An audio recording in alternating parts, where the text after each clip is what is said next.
வணக்கம்.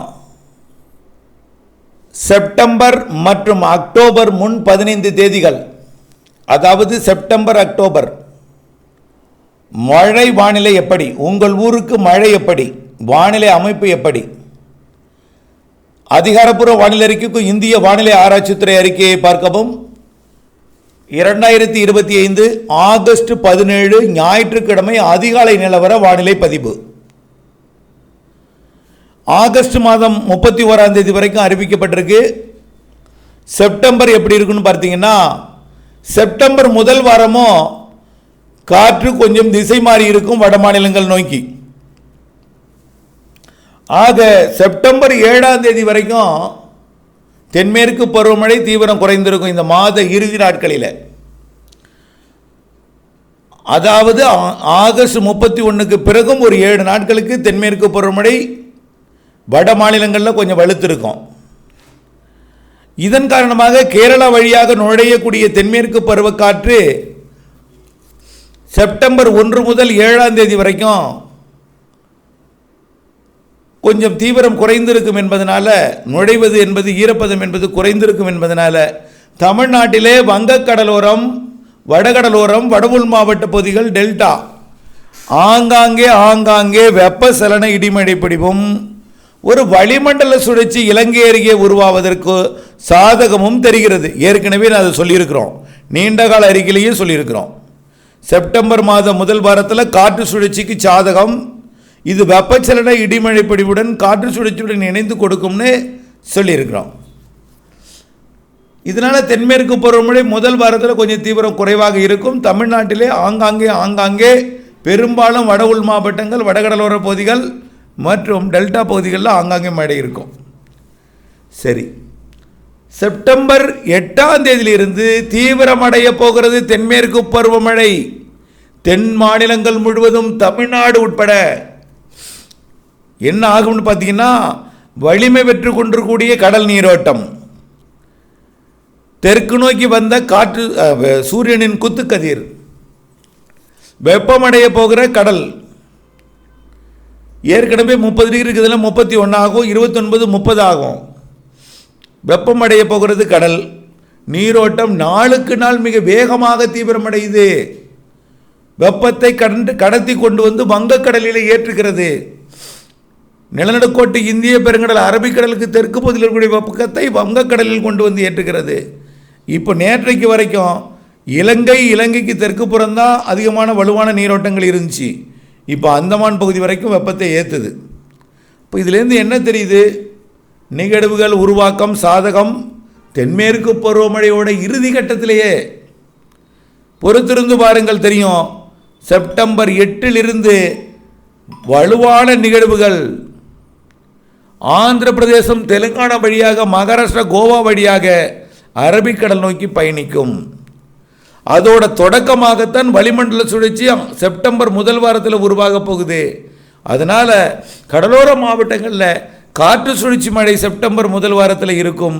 செப்டம்பர் 2ஆவது வாரம் அது தீவிரமடைந்து ஆந்திர பிரதேச கரையை நெருக்கமாக வந்து காற்றழுத்த தாழ்வு பகுதி அல்லது தீவிர தாழ்வு பகுதியாக மாறி செப்டம்பர் 8 அக்டோபர் 15 வரைக்கும், செப்டம்பர் 8 இதில் ஒரு 3 வாரம் செப்டம்பரில், அக்டோபரில் ஒரு 2 வாரம், மொத்தம் 5 வாரம். 5 வாரத்தில் 4 நிகழ்வுகள் தெரிகிறது. இப்போ பாருங்க, இந்த மாதத்திலே எப்படி 3 நிகழ்வு இருக்கா இல்லையா? நேற்று ஒரு நிகழ்வு கடந்தது, இப்போ ஒரு நிகழ்வு உருவாகிட்டு இருக்கு. 22ஆம் தேதிக்குள்ள இந்த தேதியெல்லாம் நம்ம முன்கூட்டியே சொல்லியிருந்தோம், 15லேருந்து 22ஆம் தேதி வரைன்னு. 22லேருந்து 31ஆம் தேதி வரைக்கும் இன்னொரு நிகழ்வு, அது வட மாநிலங்கள் வழியாக போகுது, அதாவது மேற்கு வங்கம் வழியாக போக போகுது. ஆக நிகழ்வு 3 இந்த மாதத்தில் இன்னும் இருக்குது. 2 இருக்குது, 1 போயிட்டுருக்கு, 3. அதே போல் செப்டம்பர் முதல் வாரத்தில் ஒரு நிகழ்வு, செப்டம்பர் 2ஆவது, 3ஆவது, 4ஆவது வாரத்தில் தலா ஒரு நிகழ்வு, 4 மொத்தம்.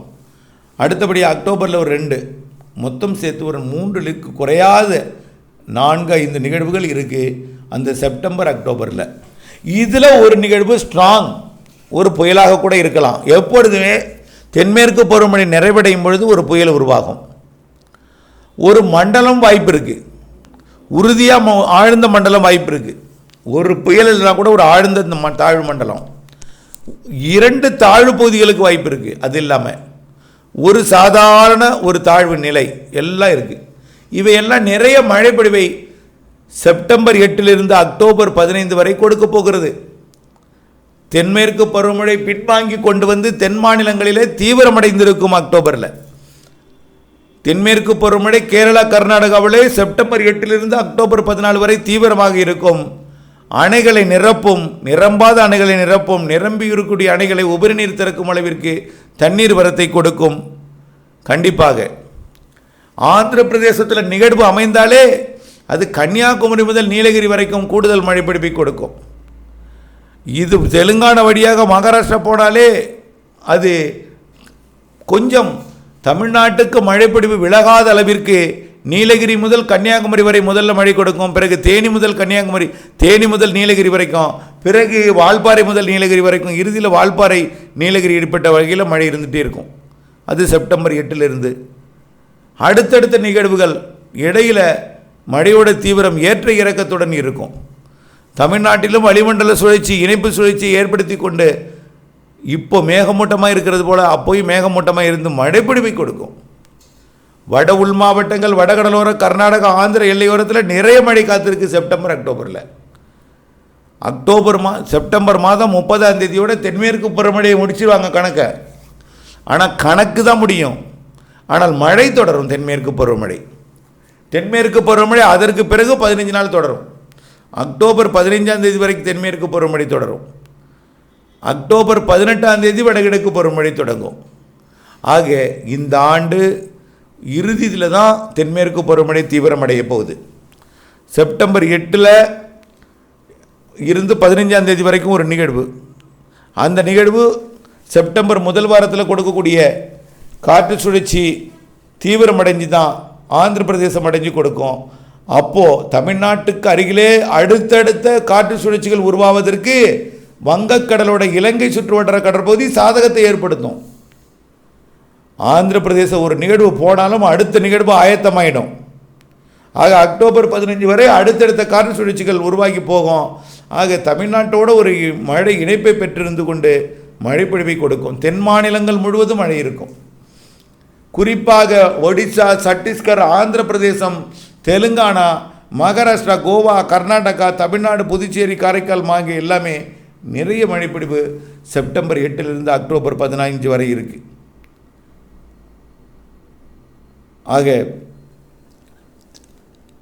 இறுதி கட்டத்தில் தான் தென்மேற்கு பருவமழை உச்சபட்ச தீவிரத்தில் கொடுக்கும். அப்பொழுது பற்றாக்குறையாக இருக்கக்கூடிய மாவட்டங்களுக்கெல்லாம் ஒட்டுமொத்த தமிழ்நாட்டில் சராசரி கூடுதல் மழை பெய்ஞ்சிருக்கு.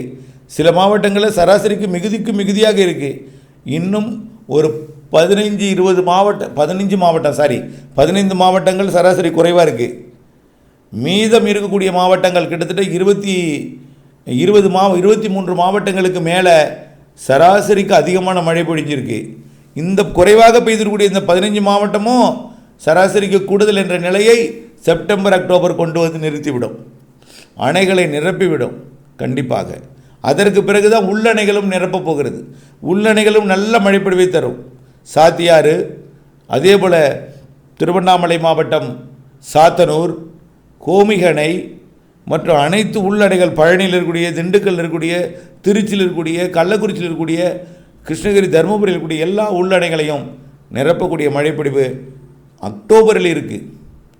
செப்டம்பர் அக்டோபர் நல்ல மழைப்பொழிவு தரும் என்பதை நினைவில் கொள்ளுங்கள். பற்றாக்குறைக்கு வழி இல்லை, கூடுதல் மழை தான். வானிலை ஆய்விற்கு கூட இணைந்திருங்கள். வானிலை அறிந்து விவசாயம் செய்திடுங்கள். அப்டேட்ஸ் அறிந்து விவசாயம் செய்திடுங்கள். இணைந்திருங்கள். நன்றி.